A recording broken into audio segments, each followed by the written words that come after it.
Nintendo has had a roller coaster experience with its consoles. The Nintendo Entertainment System back in 1984 has sold 62 million units. Nintendo followed that up with the Super Nintendo in 1990, selling 49 million.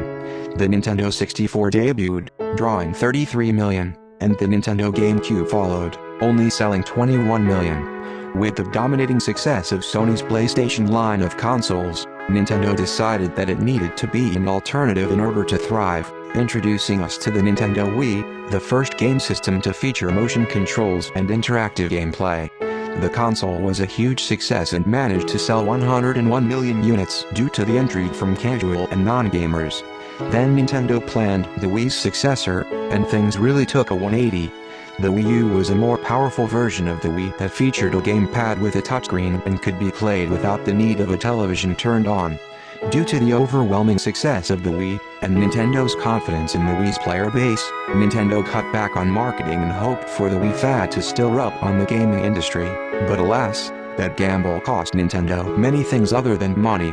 The Wii U, first and foremost, was not easy to develop for. Nintendo was still using the PowerPC architecture used for the Wii U, and gaming engines like Unity and Unreal Engine 4 did not support it. Any developers that were making titles for the Wii due to incredible sales bailed out on Wii U support quickly, due to the difficulty of making ports for it, the sluggish sales, the time it took to develop for, or all of the above. There were long droughts in between game releases, and the Wii U was considered a flop within a year of its release. Nintendo realized that the Wii campaign is pretty much dead, and needed to think of something new in the middle of the PS4's dominance in the console market. However, Nintendo still didn't want to consider a powerful gaming console, because it had nothing new or different to offer those who already own a PS4 or Xbox One. Looking back on the success of the portable line of handhelds Nintendo has manufactured, Game Boy, 118 million. Game Boy Advance, 82 million.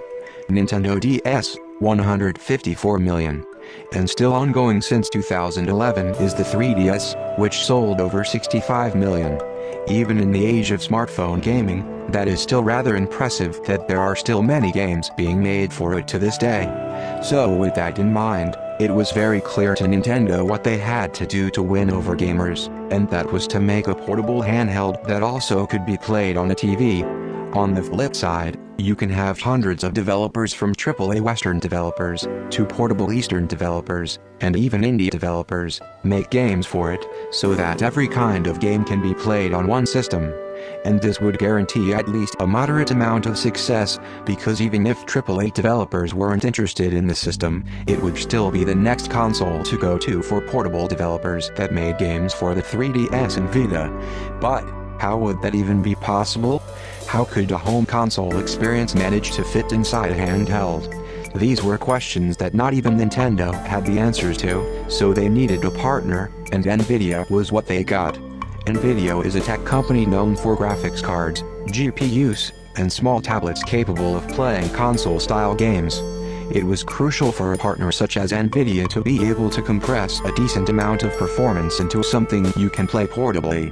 So while it may not be up to snuff with PlayStation 4 in terms of graphical fidelity, it was still proven possible with the Switch that you can take PC-style modern games with you anywhere you go. E3 2016 rolled around, and The Legend of Zelda: The Breath of the Wild was the only Wii U game being shown off. Nintendo confirmed that later in the year, they would be ready to show us Codename NX. Late October arrived, and the Nintendo Switch was revealed to the world. It was shown as a very versatile console that could transform instantly from a TV mode with a dock to a handheld with controller attachments. The response was overall very positive, and featured surprising appearances from Bethesda's Elder Scrolls V, Skyrim, and NBA 2K. It certainly caused a lot of excitement that definitely was not present with the Wii U. Development kits arrived for Japanese developers last summer, and made the rounds to Western developers in the fall. Many of these developers praised the Switch for being easy to develop for and were impressed with how much the system was capable of in terms of graphics. Capcom even went on to admit that Nintendo wanted to know from them what had to be done in order for most of their games to run on it. More details were unveiled at a special event in January, which unveiled even more unique features like HD Rumble and an infrared camera, in addition to a steady distribution of first-party software leading to the holiday season. While third-party support is still perceived to be scarce, that mainly comes from the failures of the Wii U in February. GameStop and Amazon has observed a very overwhelming demand for the Switch, as pre-orders were sold out in a matter of hours. While many people are still skeptical about the Switch, whether it be due to the system's lack of graphical power, quote-unquote, gimmicky controls, availability in stores, or lack of games, Nintendo still has a plan in place to sell millions of Switch consoles in the first few months, starting with The Legend of Zelda: Breath of the Wild at launch, a game that has taken Nintendo 5 years to finish. This game takes the franchise in a new direction with its open-world gameplay. In 2 months will be the release of Mario Kart 8 Deluxe, the enhanced port of the Wii U's best-selling title. In the summer, will come the sequel to the Wii U's Rocket to the Moon game, Splatoon 2.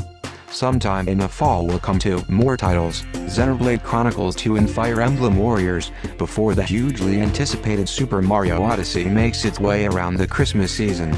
These games are planned to be released periodically so that gamers plan to buy one after another, instead of opting to release them close to one another, where gamers might not pick them up at the same time. Throughout this year, many indie developers will release their latest and greatest titles to download, and the full schedule of third-party titles remains to be determined.